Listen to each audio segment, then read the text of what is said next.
So Big Hero 6 is a decent film. It has some good visuals, decent cinematography, but quite a generic story. The characters were okay, but if Baymax wasn't in the film wouldn't have done as well as it did. The fight scenes in the film were for the most part pretty decent, but there were a few times that seemed a bit odd. But luckily for me, it did not distract from the film.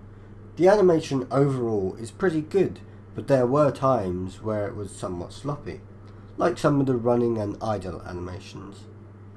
Anyway, I thought it was quite an enjoyable film. That's my non-spoiler thoughts on the film, so spoiler talk in 3, 2, 1. The plot of the film is nothing new, just another buddy film. It's clearly taken a lot of elements from The Iron Giant, which is another film that I did like, but I would have appreciated if there wasn't a lot of similarities. It is a unique film from Disney, to me, because Disney normally does romantic adventures or whatever, but this is a good break from those types of films. I am aware that Disney has created Wreck-It Ralph, which, now that I think about it, there are some similarities with this film. The problems I have with the story or plot is that they use a lot, and I mean a lot, of cliches. That it just makes the story or plot of the film just so plain, boring, and just like every other film like it.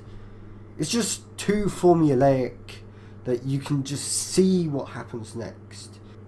I get it. Kids are dumb, but they aren't that dumb to realise what happens next, because it's happened a Googleplex times before. These types of stories are just so easy to make because it doesn't require a whole lot of brains to write. The dialogue in the film is probably the worst part about it. Some of it made me wince a little. Like in one scene it's brought up that Hiro and Tadashi'S parents are dead, but it's not brought up in a subtle or natural way. It's just blatantly said. Unbelievable. Oh, what would Mom and Dad say? I don't know. They're gone. They died when I was 3, remember? With dead parent dialogue, it's supposed to come out naturally or subtly, like in some cases. But I suppose in some cases, this kind of dialogue is fine, but in this movie's case, it shouldn't really work like that. I get that it's a kids' film, but that's not an excuse for this shit. Also, at the start of the film, when Tadashi is talking on the motorbike, he just gives away part of Hiro's character. You graduated high school when you were 13, and this is what you're doing? I wouldn't have a problem with this if it was just developed better, but it just came off as a bit sloppy.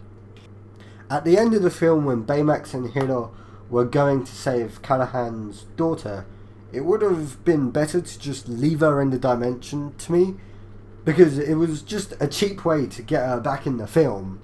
Oh, and Baymax? Why did they peel that sappy, oh, he's going to get left in the dimension to die?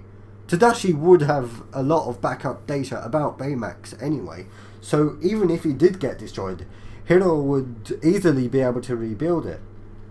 Again, just another cheap way to force an emotion out of the viewer. In fact, speaking of cheapness, there seems to be quite a bit of it in the film, like at the beginning with Hiro's robot doing a fake out. It's quite obvious that he was going to win given the circumstances and the formula of the film. Some of the acting in the film I thought was not very good at times. I said to myself, that's not how people work in real life, or act even. I get that I have to exaggerate some of the movements because it is animation, but probably not so much in this case.